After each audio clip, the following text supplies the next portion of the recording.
कहते हैं ना, जब धरती लगे फटने प्रसाद लगे बटने, वही हो रहा है यूरोप के साथ। अब यूरोप ने तेजी के साथ भारत से हाथ बढ़ाना शुरू कर दिया है, क्योंकि यहाँ पर मस्क और ट्रम्प दोनों की बढ़त तेज हो रही है। जानेंगे क्या है मामला। तो वहीं दूसरी तरफ चाइना के चेस स्कैंडल, जिसकी बहुत ज्यादा चर्चा हो रही है। क्या है ये, और चाइना के लिए ये बहुत ज्यादा शर्मनाक पल क्यों पैदा हो गया है। जियोपॉलिटिक्स में बहुत कुछ चल रहा है, हमेशा की तरह जानने को मिलेगा बहुत कुछ। आइए जानते हैं इन खबरों को विस्तार से। ग्लोबल टाइम्स की रिपोर्ट के अनुसार चीनी जियांकिंग एसोसिएशन द्वारा 41 खिलाड़ियों को दंडित किए जाने के बाद चीन में चीनी शतरंज से संबंधित एक बड़ा धोखाधड़ी विवाद सामने आया है, जिसमें 3 खिलाड़ियों पर आजीवन प्रतिबंध लगाया गया है। जिन 3 खिलाड़ियों पर आजीवन प्रतिबंध लगाया गया है उनमें ग्रैंड मास्टर झाओ सिंगसिंग, वांग यांग, झेंग वेइटोंग शामिल है। तीनों से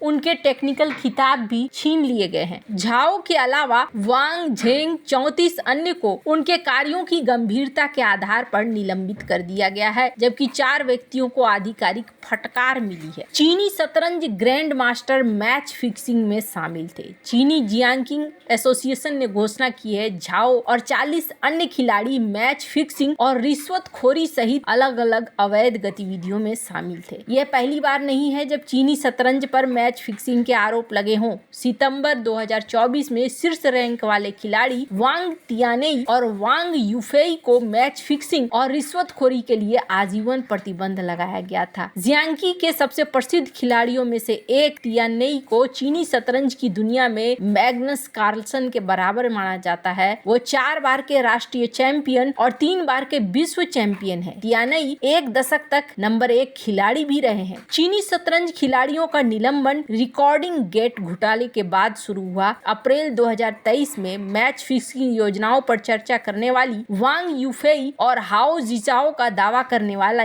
audio clips social media platform पर साझा किए। इसके कारण चीनी शतरंज के दिग्गज लियू दाहुआ और डांग फी द्वारा कथित खिलाड़ियों के खिलाफ जांच की मांग की गई। चीनी शतरंज के दिग्गजों ने धोखा क्यों दिया। अप्रैल 2024 में पुलिस ने कई चीनी शतरंज खिलाड़ियों की जांच शुरू की, जिन पर मैच फिक्सिंग और अन्य अपराधों सहित अवैध गतिविधियों में शामिल होने का संदेह था। सिन्हुआ के अनुसार एक व्यापक जांच से पता चला कि कई खिलाड़ी और कोच मैच फिक्सिंग, रिश्वतखोरी और भ्रष्टाचार के अलग अलग रूपों में शामिल थे, जिनमें से कुछ व्यक्ति दीर्घकालिक और बार बार कदाचार में शामिल थे। एक उच्च रैंकिंग वाले खिलाड़ी के लिए अपनी जगह बनाए रखने और एक निचले रैंक वाले खिलाड़ी के लिए अधिक पैसा कमाने के लिए लाभ का बड़ा प्रलोभन कभी कभी एक खेल में विशेष रूप से वाणिज्यिक क्लबों के बीच में मना करने के लिए बहुत बड़ा था। बीजिंग स्थित डेंग लॉ ऑफिस के एक पूर्व चीनी शतरंज खिलाड़ी और वकील कैई ने चाइना सेंट्रल टेलीविजन को बताया, एक बार जब कोई खिलाड़ी ग्रैंड मास्टर का खिताब जीत लेता है तो टूर्नामेंट में प्रत्येक जीत के लिए उसकी उपस्थिति शुल्क और बोनस शीर्षक पदोन्नति के साथ काफी बढ़ जाएगी, जिससे कोई व्यक्ति कुछ अवैध और हताश कदम उठाने के लिए प्रेरित होगा। चीनी शतरंज संघ ने जोर देकर कहा कि कथित अवैध और अनैतिक व्यवहार के लिए अभी भी जांच के दायरे में आने वाले किसी भी व्यक्ति पर आरोप साबित होने पर नियमों के अनुसार सख्त कार्रवाई की जाएगी। माना जाता है कि जियांग की यानी कि चीनी शतरंज की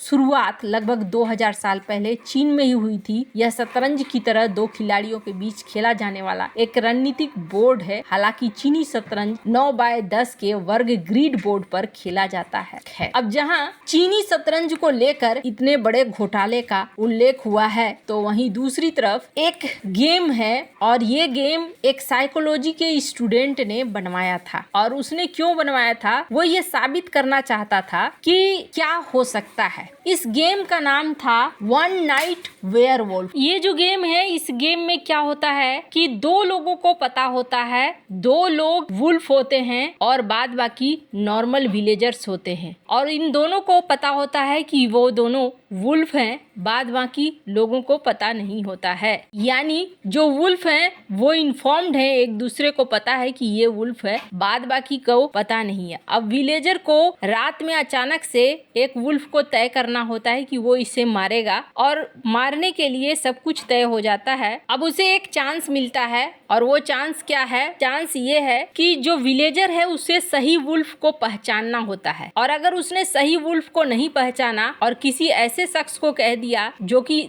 आम विलेजर था, तो वो भी मारा जाएगा, और सही वुल्फ पहचान लिया तो वुल्फ मारा जाएगा, नहीं तो उस विलेजर का मारा जाना तो तय है। ये जो गेम होता है ना, इस गेम में क्या होता है, हर हाल में देखा जाता है कि वुल्फ ही जीतता है। क्यों जीतता है? क्योंकि उसके पास इंफॉर्मेशन होती है और जो विलेजर्स हैं उनके पास इंफॉर्मेशन नहीं होती है, इसलिए वो हार जाते। इस साइकोलॉजिकल गेम के द्वारा ये बताया गया था कि देखो, जो कम्युनिटी इन्फॉर्म्ड नहीं होती है वो कम्युनिटी तबाह हो जाती है, मारी जाती है, और जो कम्युनिटी इन्फॉर्म्ड रहती है वो बच जाती है। तो ये जो गेम है, इस गेम की ही तरह यूरोप में हो रहा है। स्क्रीन पर एक आर्टिकल देख सकते हैं। मैंने सुबह भी कहा था कि सोशल मीडिया जो है ना, सोशल मीडिया में धीरे धीरे प्रभाव बढ़ता जा रहा है और यूरोप पर इसका असर भी देखने को मिल रहा है। यूरोप को लेकर सोशल मीडिया पर अगर एलन मस्क एक ट्वीट कर देते हैं तो इस ट्वीट का असर भी देखने को मिल रहा है, और इसके बाद यूरोप डरने लगा है फेसबुक से, ट्विटर से और अन्य सोशल मीडिया प्लेटफॉर्म से। अभी डोनाल्ड ट्रंप के आने के बाद आगे क्या होगा किसी को कुछ पता नहीं है, इस वजह से भी चिंता बढ़ी हुई है। अब इसी बीच देखने को मिल रहा है कि वाणिज्य और उद्योग मंत्री पीयूष गोयल 18 से 20 जनवरी तक ब्रुसेल्स के दौरे पर हैं। इस दौरान ये यूरोपीय यूनियन के व्यापार और आर्थिक सुरक्षा आयुक्त से मिल रहे हैं। इस मुलाकात में अन्य एजेंडों के साथ भारत और यूरोपीय यूनियन के बीच मुक्त व्यापार समझौते को लेकर भी बातचीत हो रही है। साथ ही गोयल अपनी यात्रा के दौरान विश्व व्यापार संगठन के प्रमुख गोंजी ओकोंजो इवेला